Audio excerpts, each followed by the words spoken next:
Bonjour, je m'appelle Thibaut Rousset de la société TTRM Moto et nous voici dans la 308 SW que vous allez peut-être commander. Donc on commence tout de suite par la sellerie. Donc on est sur du semi-cuir tissu surpiqué en bleu, définition de la couleur pour la finition allure pour cette génération. On retrouve la trappe à ski au milieu avec un porte-gobelet.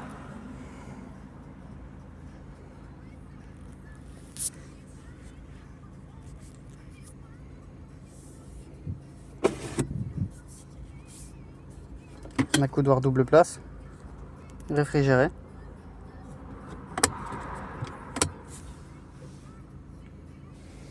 Frein à main électronique. Différents modes de conduite, sport, normal, éco. Prise USB-C. Prise 12 volts. Porte-gobelet avec rangement. Un rangement supplémentaire ici. La boîte de vitesse de dernière génération de chez Stellantis. Avec notamment le radar de recul, la caméra de recul, le lecteur de trajectoire et la top view.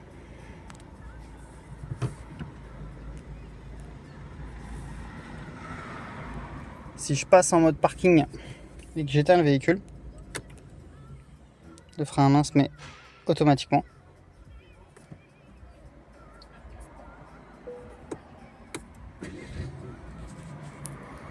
On retrouve les commandes vocales sur ce côté du volant, les commandes de régulateur adaptatif et de limiteur sur ce volant. Palette au volant, étant donné qu'il s'agit d'une boîte de vitesse de dernière génération. Centralisation des vitres, centralisation des portes et des rétroviseurs qu'on a la possibilité d'orienter pour installer correctement son poste de conduite. La centralisation des portes ici. La centralisation des fenêtres ici.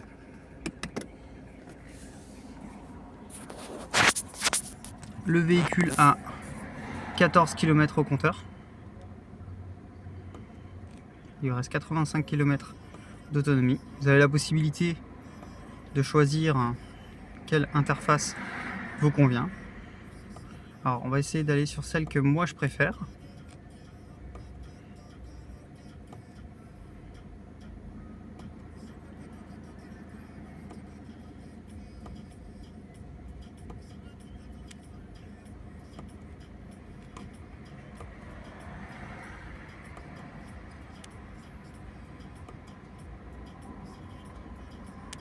C'est la minimaliste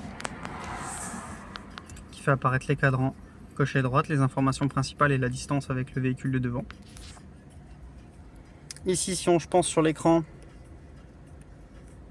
le son, c'est ici.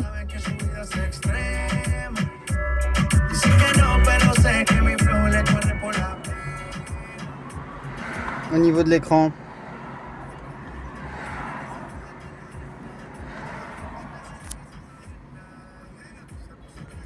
mirror screen, vous n'avez pas besoin de brancher le téléphone pour projeter le téléphone sur l'écran du véhicule. Naturellement, si vous appareillez votre téléphone en Bluetooth, vous pouvez avoir accès à toute votre liste de contacts, votre journal d'appels récents, ainsi qu'à l'ensemble de votre répertoire. Et pouvoir composer un numéro de téléphone directement sur l'écran. Il y a un mur d'application avec différents raccourcis. Au niveau des paramètres du véhicule, vous pouvez créer différents profils en fonction de qui conduit le véhicule. Vous pouvez sélectionner, choisir la couleur de l'écran. Vous pouvez gérer les appareils qui sont connectés en Bluetooth, en supprimer certains, en ajouter d'autres. Définir quelles seront les sélections d'interface. Augmenter la luminosité du cockpit. Baisser la luminosité du cockpit. Modifier les paramètres audio. Au niveau de l'éclairage du véhicule, les feux de route sont automatiques. Cela signifie donc que le véhicule passe automatiquement en feu de route lorsque vous êtes dans le noir, en campagne par exemple, et repasse automatiquement en feu de croisement lorsque vous croisez un autre véhicule ou lorsque vous faites doubler par un autre véhicule.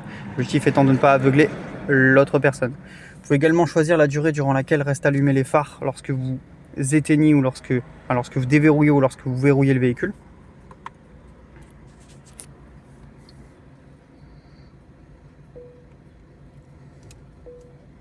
Au niveau de l'accès au véhicule, vous pouvez déverrouiller uniquement le coffre, déverrouiller uniquement la porte conducteur.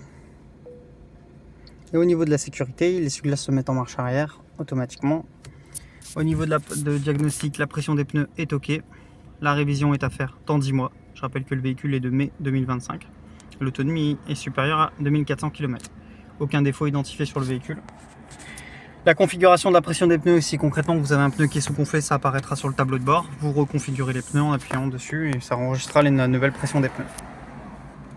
Maintenant, naturellement, on a un raccourci pour allumer la climatisation. La climatisation peut être automatique. Vous pouvez baisser si vous voulez l'intensité de la climatisation.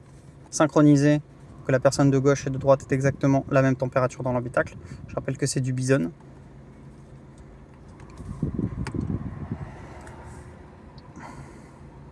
Au niveau des options du véhicule, vous pouvez désactiver l'aide au maintien de voie, l'alerte de dépassement de vitesse et le start and stop, directement avec des raccourcis qui sont déjà préconfigurés.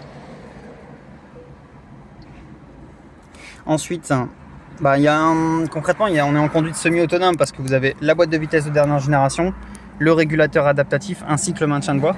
Ça signifie donc que concrètement, si vous êtes sur l'autoroute à 120 km/h, que vous avez un petit coup de fatigue, que vous ratez, un petit peu la ligne blanche, le véhicule vous replacera au milieu. Si le régulateur adaptatif est activé et que le véhicule devant freine, votre véhicule freinera.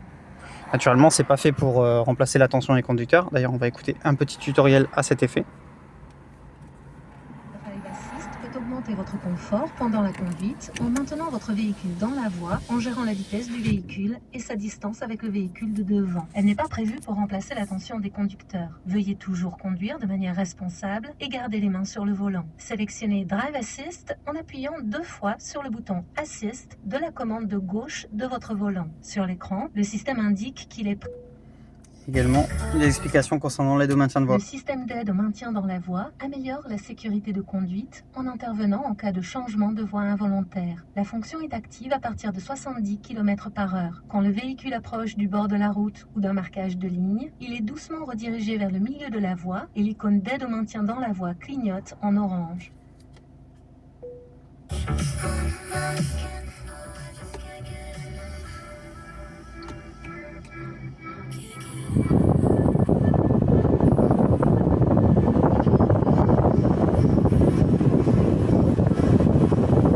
Vous pouvez voir, la clim fonctionne plutôt bien. Recirculation de l'air, extinction de la clim, feu de détresse. C'était Thibaut Rousset. Je me tiens disponible si vous avez besoin d'éléments complémentaires. À très bientôt.